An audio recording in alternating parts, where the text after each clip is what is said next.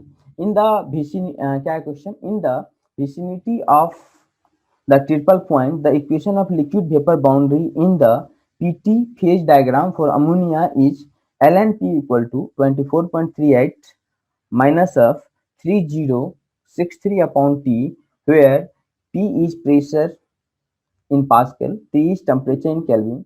Similarly, the solid vapor boundary is given by ln P equal to 27.92 minus 3754 upon T. The temperature at the triple point is Kelvin, round up to 1 decimal place. ठीक है, कोई बात नहीं, ये question भी हमारा set 1 का question था. Weightage was 2 marks. कौन सब्जेक्ट है? थर्मोडायनामिक्स से क्वेश्चन दिया गया है. और आप बोल सकते हो सर ये प्रॉपर्टी ऑफ प्योर सब्सटेंस से क्वेश्चन है. Property of pure substance, property of pure substance का ये क्वेश्चन है. तो आप इस क्वेश्चन को बहुत इजीली सॉल्व कर सकते हो. बोलो कैसे? तो ये बोल रहा है the equation of liquid vapour line on the PT phase diagram. तो आप चाहोगे तो पीटी फेज डायग्राम ड्रॉ भी कर सकते हो, बट कोई जरूरी नहीं है, बट करना है तो आप कर लो. तो हमारा क्या होता है, ऐसा है और ऐसा है ना. ये हमारा एस है, ये हमारा एल है, और ये हमारा क्या होता है, भी होता है. ये हमारा कैसा डायग्राम है? पीटी डायग्राम है, पीटी कर्व है. तो बोल रहा है यहाँ पे L N P liquid vapour boundary के लिए हम बात करते हैं. तो L N P equal to है 24.38 माइनस 3063 अपॉन टी. याद रखना है यहाँ पे टेम्परेचर प्रेशर जो है पास्कल में है और टेम्परेचर जो है केल्विन में है. दूसरा आपको दिया हुआ है दूसरा इक्वेशन जो है सॉलिड वेपर बाउंड्री. ये किसके लिए था? This is for what? ये किसके लिए था? लिक्विड वेपर बाउंड्री है ये, लिक्विड वेपर बाउंड्री था ये. दूसरा हम किसकी बात करते हैं? दूसरा हम बात करते हैं solid vapour boundary. Solid vapour boundary पे क्या दिया equation? So this is given L N P equal to 27.92 minus of 3754 upon T, है ना. लेकिन अब मुझे एक बात बताओ मेरे दोस्त, आप मुझे बहुत आराम से बता सकते हो. आपको पता है यहाँ कहाँ पे बात कर रहा है? At of the triple point. आपको पता है ट्रिपल पॉइंट पे सॉलिड लिक्विड वेपर फेज तीनों क्या होता है? सेम होता है. अब यही है ना, ट्रिपल पॉइंट क्या होता है? ये एक ऐसा फेज है जहाँ पे तीनों फेज क्या करता है? कोएग्जिस्ट करता है. तो आप बोलेगे सर इसका मतलब, अगर मैं बात करूंगा तो इसका मतलब हो गया सर ये और ये दोनों एक ही होगा सर, इक्वल ही होगा, क्योंकि मतलब ट्रिपल पॉइंट की हम बात करते हैं. यस, बिल्कुल सही बात बोल रहे हो आप. तो आप यहाँ से लिख सकते हो कि सर इसका मतलब मैं ऐसे लिख सकता हूँ कि यहाँ से मैं लिख सकता हूँ 24.38 minus 3063 upon T equal to 27.92 minus 3754 upon T. नहीं होगा क्या? अब मुझे बस इतना बताओ, क्या by solving what the temperature you are going to get? By solving अब कितना आ रहा है टेम्परेचर आपका? बताओ. सॉल्व करोगे then you will get the value of temperature, जो आ जाएगा दिस विल बी 195.197 केल्विन. ठीक है, तो आपको पूछ रहा है केल्विन में, so you have to put 195.2. आप यहाँ पे क्या कर सकते हो? 197 है, so easily you can go to the to round off the 1 decimal place है. सो 195.2 आप यहाँ पे क्या कर सकते हो? पुट कर सकते हो. ऐसे भी आप समझो, अगर आपको ये भी नहीं नॉलेज है ना यार, तो देखो एल एन पी दोनों इक्वेशन में है ना, तो आप कर लेना कि सर इक्वेशन 1 एंड 2 से भी आप आराम से सॉल्व कर सकते हो. नहीं तो अगर आपको ट्रिपल पॉइंट पता है तो यहाँ से भी, क्योंकि ट्रिपल पॉइंट पर सब फेज को एग्जिस्ट करता है, तीनों फेज. So according to this you can solve this question. ये भी क्वेश्चन कोई मुश्किल नहीं था, easily you can go through this question also. Now take this question. ये क्वेश्चन क्या बोल रहा है? The relative humidity of ambient air at 300 kelvin is 50% with a partial pressure of water vapor equal to PV. The saturation pressure of water at 300 Kelvin is Psat. The correct relation for the air-water mixture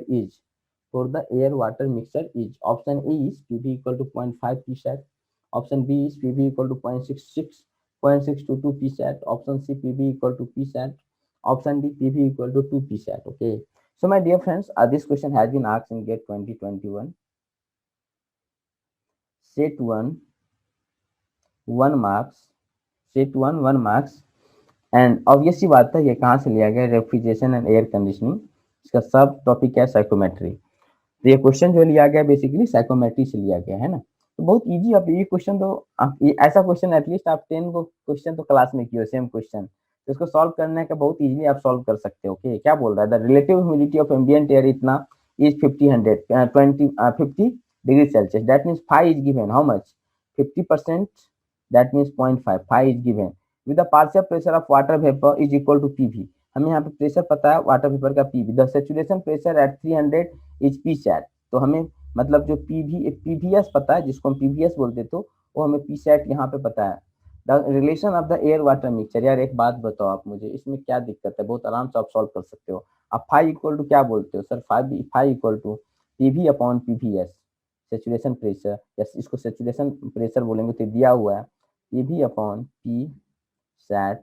अब एक बात बताओ, five कितना है 0.5, तो P भी upon क्या हो जाएगा, पी सैट हो जाएगा, सेचुरेशन हो जाएगा। तो यहाँ से क्या आ जाएगा, P V equal to 0.5 P saturation, नहीं हो जाएगा क्या, yes. So we will get the answer A, A is the answer you are going to get. Okay, now take this question, read, what is this, consider a steam power plant operating on an ideal reheat Rankine cycle, किस पे काम कर रहा है, ideal reheat Rankine cycle पे काम कर रहा है। ओके, इसके बाद क्या बोल रहा है, after that what they are going to told, इसके बाद बोल रहा है the work input to the pump is 20 kilo joule per KG. Work input pump का हमें पता है, the work output from the high pressure turbine HPT, high pressure turbine का work output is given 750 kilo joule per KG. The work output from the low pressure turbine is given 1500 kilo joule per KG. The thermal efficiency of the cycle is given 50%. The enthalpy of the saturated liquid and saturated vapor at the condenser pressure are, the enthalpy of the saturated liquid and saturated vapor at the condenser pressure are 200 kilojoule per kg and 2600 kilojoule per kg respectively.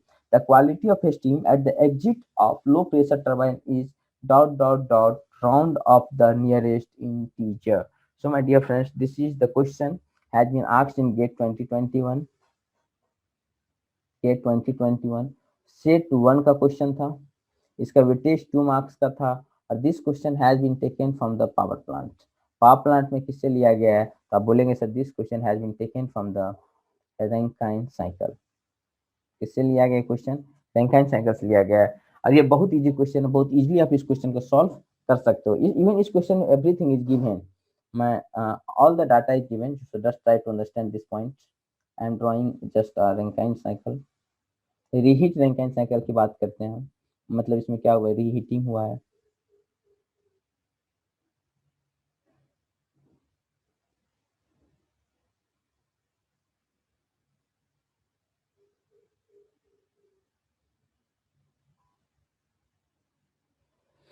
ठीक है, ये हमारा TS diagram है। तो this one is 1 2 and this one is 3 4 5 6। अब देखो इस question में हमें क्या क्या पता है, ध्यान से समझो, इस क्वेश्चन में हमें पता क्या क्या है। पहले ये मैं आपको गिवन डाटा लिखता हूँ, देखो थोड़ा नीचे कर लो। The work input to the pump is, तो डब्ल्यू पंप आपको पता है, डब्ल्यू पंप, और ये क्या होता है H2 माइनस H1 होता है, और आपको ये पता है कितना 20 किलो जूल पर केजी पता है। ठीक है, the work output from the high pressure turbine, तो हाई प्रेशर टर्बाइन क्या है, WTHPT, हाई प्रेशर टर्बाइन। तो ये कितना हो जाएगा, हाई प्रेशर टर्बाइन 3 to 4 है ना। हाई प्रेशर टर्बाइन क्या है 3 to 4, 4 to 5 क्या है, 4 to 5 क्या लगा हुआ है, 4 to 5 रीहीटर है, जिससे आप क्या करेंगे, रीहीट करेंगे। तो WTHPT हमें पता है हाई प्रेशर टर्बाइन का 750 किलो जूल पर केजी, ये भी हमें पता है। तो work output from the low pressure turbine, low pressure turbine क्या है 5 से 6, तो WT कहाँ से कहाँ तक बताओ, LPT लो प्रेशर टर्बाइन, इसका मतलब हो गया कितना H5 minus H6, and this value is also given how much 1500 kilo joule per KG kelvin, और ये इसका वैल्यू क्या हो जाएगा, ये हो जाएगा H3 माइनस H4 हो जाएगा, है ना। द इफिशियंसी हमें पता है साइकिल का, जो थर्मल इफिशियंसी है वो हमें पता है 0.5। The enthalpy of saturated liquid and saturated vapour at the condenser pressure. तो बताओ कंडेंसर कहाँ से कहाँ, मैं बता रहा हूँ बार बार। 1 से 2 क्या लगा होता है, मेरा पंप लगा होता है। 2 to 3 क्या लगा होता है, बॉयलर लगा होता है ना। 3 to 4 ये 3 to 4 HPT high pressure turbine है। 4 to 5 LPT low pressure turbine है। इसके बाद हमारा ये क्या है, ऑब्वियस सी बात है पावर प्रोड्यूसिंग साइकिल है, तो डायरेक्शन क्या होगा, क्लॉकवाइज होगा। और ये हमारा क्या है 6 to 1 जो आप देख रहे हैं, this is what nothing but condenser. यही हमारा क्या होता है, कंडेंसर लगा होता है, जिससे हीट क्या होता है, रिजेक्ट होता है। अब ये पूछ रहा है the quality of steam at the exit of low pressure turbine. That means आपको क्वालिटी ऑफ स्टीम मतलब आप बोलेगे सर ड्राइनेस फ्रैक्शन एट 0.6 हमें पूछ रहा है। नहीं पूछ रहा है क्या, हमें क्या पूछ रहा है, dryness fraction at 0.6। Quality of steam का क्या मतलब होता है, इसका मतलब होता है ड्राइनेस फ्रैक्शन। तो आपको ड्राइनेस फ्रैक्शन कहाँ पे पूछ रहा है, 0.6 पे आपसे क्या पूछा जा रहा है, ड्राइनेस फ्रैक्शन। तो आप ड्राइनेस फ्रैक्शन इसको कैसे निकालोगे और कैसे कर सकते हो, मुझे ये बताओ। ये आपको क्या करना है, कैलकुलेट करना है। So very easily you can solve. अब देखो अभी तक ऐसा क्वेश्चन आपने बहुत बार क्लास में भी किया होगा। होता क्या था, हमारे पास इंट्रोपी पता होता था 6 का, और चूंकि एसेंट्रोपिक एक्सपेंशन होता है 5 to 6, तो जो इंट्रोपी 5 पे होगा वही 6 पे होगा। और हमें क्या पता होता, देखो अभी तक क्या होता था, जो क्वेश्चन जनरल सॉल्व करते थे तो आपको S5 पता होता था, S5 इक्वल टू S6 होगा। और आपको पता है इसको हम ऐसे लिखेंगे, क्या लिखेंगे यहाँ पे, SF SF किस पे, कंडेंसर प्रेशर पे, प्लस एक्स SFG, ये SF है, S इंटू एफ, SFG किस पे, कंडेंसर प्रेशर पे, है ना। यहाँ से आपको क्या निकलता था, ये SFG SF दिया होता था आपको कंडेंसर प्रेशर पर, आपको क्या निकलता था, डायनेस फ्रैक्शन निकल जाता था, वेरी इजीली आप क्वेश्चन को सॉल्व कर लेते थे। बट इस क्वेश्चन में थोड़ी सी मतलब कॉन्सेप्ट है स्लाइटली डिफरेंट है, थोड़ा सा उनसे हट गया है ना। इस बार हमारे पास इंट्रोपी नहीं है, हमारे पास क्या इंथैल्पी है। तो आप दिमाग लगाओ हम कैसे सॉल्व कर सकते हैं। अब एक पॉइंट आप देखो, क्या हमें एच एफ पता है क्या, एच एफ पता है क्या, देखो एच एफ पता है कितना, 200 kilo joule per KG kelvin पता है एच एफ। एच एफ किस पे, किस प्रेशर पे, तो कंडेंसर प्रेशर पे, ये हमें पता है एच एफ। एच एफ अलग बात है H1 के बराबर होगा, अलग बात है किसके बराबर होगा, H1 के बराबर होगा। अब बताओ एच, इसके बाद सैचुरेटेड वेपर एट करने से प्रेशर इतना एंड इतना, enthalpy of saturated liquid and saturated vapour. हमें इस क्वेश्चन में क्या एच जी पता है क्या, यहाँ पे एच जी यहाँ पे पता है क्या, ब्लैक वाले कलर पे यहाँ पे एच जी हमें पता है, यस पता है, कितना पता है, तो बोलोगे sir 2600 kilo joule per KG हमें पता है ना, है कि नहीं है। अगर अब मेरे को हमें एक्स, अगर मैं किसी भी तरीका से, अगर हमें H6 निकल जाता है, ध्यान से समझो बात, यही होता है अप्रोच क्वेश्चन सॉल्व करने का। अगर किसी भी तरीका से हमें H6 निकल जाता है तो मैं H6 को क्या लिखूंगा, मैं लिखूंगा HF किस पे, एट कंडेंसर प्रेशर जो हमें दिया हुआ है, plus X6 Hg minus HF किस पे, कंडेंसर प्रेशर पे। अब अगर हमें किसी भी तरीका से H6 निकल जाएगा मेरे दोस्त, तो बताओ HF पता है, Hg माइनस HF पता है, क्या हमें डायनेस फ्रैक्शन नहीं निकल जाएगा क्या, क्या हमें डायनेस फ्रैक्शन नहीं निकल जाएगा क्या, यस निकल जाएगा, डायनेस फ्रैक्शन निकल जाएगा, काम बन जाएगा। अब हमारा पूरा फोकस है किसी भी तरीका से एनी हाउ, हमारा पूरा टारगेट है कि हम S6 को कैलकुलेट करें। Once I will calculate the S6 I will get the answer, okay. So your target is what, to calculate S6। तो कैसे कैलकुलेट कर सकते हो, how you can calculate this one, okay. So use the data. अब देखो आप बोलेंगे sir question हमें इफिशियंसी पता है, तो हमें क्या पता है, अब बात बताओ, इफिशियंसी बताओ, तो इफिशियंसी कितना दिया हुआ, what the efficiency is given, तो आप बोलेंगे सर 0.5 दिया हुआ है, ठीक है। इफिशियंसी को हम क्या लिखेंगे, W net upon Q supply, नहीं होता है क्या, तो डब्ल्यू नेट का वैल्यू क्या हो जाएगा, तो बोलेंगे W high pressure turbine plus W लो pressure turbine minus W upon upon Q S. नहीं होगा क्या, होगा कि नहीं होगा, यस। सो इफिशियंसी मुझे कितना पता है यार, 0.5% मतलब 50% पता है ना। तो एक बात बताओ, क्या आपको यहाँ से क्या निकलेगा, 750 plus 1500 minus 20 upon Q supply. तो एक बात बताओ आपको यहाँ से क्या निकल जाएगा, QS निकल जाएगा, जिसको आप क्या बोलोगे, हीट सप्लाई, हीट गिवन है। इसका वैल्यू कितना आ जा रहा है, टेल मी एनीवन, तो मुझे बताएगा। So you will get this value 4460 kilo joule per KG के लिए, किलो जूल पर केजी। अब हमें बताओ QS हमारे पास आ गया, QS हमारे पास आ गया। अब एक बात बताओ मुझे, QS आ गया, और इफिशियंसी को हम क्या लिख सकते हैं, और इफिशियंसी को हम लिख सकते हैं 1 minus Q R upon Q S, ये भी तो लिख सकता हूँ मैं। इफिशियंसी को मैं ये भी लिख सकता हूँ ना, 1 minus Q R upon Q S, है ना। तो यहाँ से एक बात बताओ, मैं क्या लिखूंगा, Q R upon Q S equal to 1 minus efficiency, that means 1 minus 0.5, finally you will get 0.5। अब एक बात बताओ मेरे को दोस्त, आपको क्यू एस पता है, क्या क्यू आर नहीं पता चल जाएगा क्या? क्यू आर पता चल जाएगा कितना, 0.5 मल्टीप्लाइड बाई क्यू एस, ये जो वैल्यू आ जाएगा, वो आ जाएगा 2230 किलो जूल पर केजी। अब एक बात बताओ, क्यू आर क्या है यार?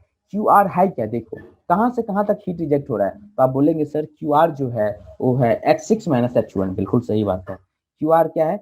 H6 minus H1, H6 minus H1 है ना। और in this question H1 is given directly, है ना। H1 क्या है, what is H1? H1 is HF and this is given na, this is given how much, 200 kilojoule per kg Kelvin. So this is given directly, my dear friends. So what we can do here, so H1 is directly given, so can you calculate S6? Yes, यहाँ से आपको S6 का value आ जाएगा, और क्या हो जाएगा बताओ, H1 plus 2230 and you will get this value 2430 kilo joule per KG. Okay, तो हमें S6 आ गया। Once I will get the S6, मेरा काम क्या हो जाएगा, सारा इजी हो जाएगा, and you have get the S6। And अब तो हम इजीली क्वेश्चन को सॉल्व कर सकते हैं। S6 को मैं क्या लिखूंगा बताओ, S6 को मैं लिखूंगा HF कंडेंसर प्रेशर पे प्लस H6 माइनस HF, इसको आप और शॉर्ट में क्या बोलते हो, दिस इज कॉल्ड HFG, है ना, कंडेंसर प्रेशर पे। अब बात बताओ, ये हमारा वैल्यू कितना है, 2430 equal to how much, 200 plus X6 की में फाइंड करना है, 2600 माइनस 200। हमें एच जी कितना पता है यार, 2600 दिया हुआ है, यहाँ पे देखते हो लिखा हुआ है ना, the quality of low pressure turbine, है ना। यहाँ देखो, the saturated liquid and saturated vapour, saturated vapour क्या है समझ में आ रही बात, इस लाइन पे है ना। हमें ये भी वैल्यू पता है, तो यहाँ से क्या में X6 निकल जाएगा, yes, you will get the value of 93%। इस तरह से हमारा X6 क्या हो जाएगा, ऑफर हो जाए, मतलब X6 आ जाएगा 93%। अब मैं आपको एक बात बताता हूँ, इस तरह से जो सेट 1 का जो है ना पूरा सॉल्यूशन हो गया, 4 सॉल्यूशन डन। अब एक बात आप मुझे बताओगे कि सर एक भी हमने आईसी का क्वेश्चन नहीं देखा, बस एक बार नाम जिक्र था, ऑटो साइकिल और डीजल साइकिल, ऐसे इंजन से एक भी क्वेश्चन नहीं आया है। तो मैं आपको एक बात बता दूं, अगर आप गेट कमिंग एग्जाम के लिए तैयारी कर रहे हैं, 22-23 के लिए कर रहे हैं, तो मोस्ट प्रोबेबली देखना कम से कम 3 से 4 नंबर आईसी से आना ही है सेट में। तो इसके लिए प्रिपेयर हो जाओ। देखो सेट 1 में एक भी क्वेश्चन नहीं है जो ऐसी इंजन से आया हुआ है, और अब सेट 1 में आप बोलेगे थर्मल इंजीनियरिंग का कितना नंबर है बताओ, तो आप मुझे बता सकते हो सेट 1 में कितना क्वेश्चन है थर्मल इंजीनियरिंग से, कितना मार्क्स का है। तो जस्ट सी है, ये हो गया आपका 2 मार्क्स, है ना, ये है 1 marks, 3 plus 2 5, 5 1 6,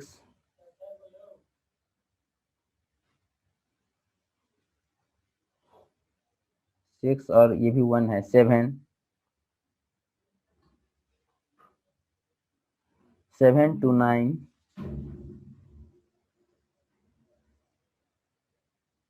9 to 11, 11 12, approx 13 marks का था, एक मार्क्स से मिस्टेक हुआ। 13 मार्क्स का क्वेश्चन जो थर्मल इंजीनियरिंग से सेट 1 में था, प्लस, है ना, तो उसमें भी ऐसी का एक भी क्वेश्चन नहीं था। तो बी प्रिपेयर कि आने वाले एग्जाम में आप ऐसी से सही से देख के जाना, क्योंकि मोस्ट प्रोबेबली हो सकता है आपको क्वेश्चन यहीं से मिल जाएगा, ठीक है। और देखो हमारा जो गेट फॉरम का है, ई गेट लाइव क्लासेज है, सो भी आप ज्वाइन कर सकते हैं, और ऑफलाइन भी क्लासेज ज्वाइन कर सकते हैं, वहाँ पे एवरीथिंग हम लोग आपको बताते हैं। और यहाँ से भी थर्मल इंजीनियरिंग में आपने देखोगे, अगर आप स्टूडेंट हो या पढ़ोगे, तो मोस्टली क्वेश्चन है जो आपके कॉपी से, और क्वेश्चन जो आपके क्लास नोट से यहीं से आया है। सो आप या तो ई गेट ज्वाइन कर सकते हो, और हम लोग इस बार एक रिफ्रेशर कोर्स लॉन्च कर रहे हैं, रिफ्रेशर कोर्स। इस कोर्स में क्या होगा, आपका जो लैंग्वेज होगा टीचिंग का होगा English plus Hindi, that means by language होगा। और इसमें 2011 से लेके 2021 तक का पूरा डिटेल्ड सॉल्यूशन होगा, जैसे कि मैं अभी आपको दे रहा हूँ। इसी तरीके से सारा सॉल्यूशन मिल जाएगा। और स्टिल अगर आपके पास डाउट होता है, रिफ्रेशर कोर्स आप परचेज कर सकते हो, जिसमें क्या होगा, पूरी कॉन्सेप्ट कवर होगा, ऑडियो वीडियो लेक्चर के साथ पूरी कॉन्सेप्ट होगा, पूरा डेप्थ नॉलेज तक कॉन्सेप्ट होगा आपका, पूरी डेप्थ में डिस्कशन होगा हर चीज़ का। उसके बाद सारा क्वेश्चंस जो है वो भी हम डिस्कस किए हैं, गेट 2007 से लेके 2021 तक सारा सॉल्यूशन आपको प्रोवाइड किया जाएगा। उसके बाद भी आप टेस्ट सीरीज भी आपके लिए, उसके बाद भी अगर आपको डाउट होता है then you can contact to us directly, कोई दिक्कत नहीं, आप हमसे सीधा कॉन्टैक्ट भी कर सकते हो किसी भी क्वेश्चन के साथ, थर्मल और हीट ट्रांसफर के साथ। और अलग अलग फैकल्टी होता है जो हमेशा आपके साथ कॉपरेट करने के लिए आपके रेडी होता है, WhatsApp के through or any medium. So you can join our all these courses to get from. Thank you for watching all this session.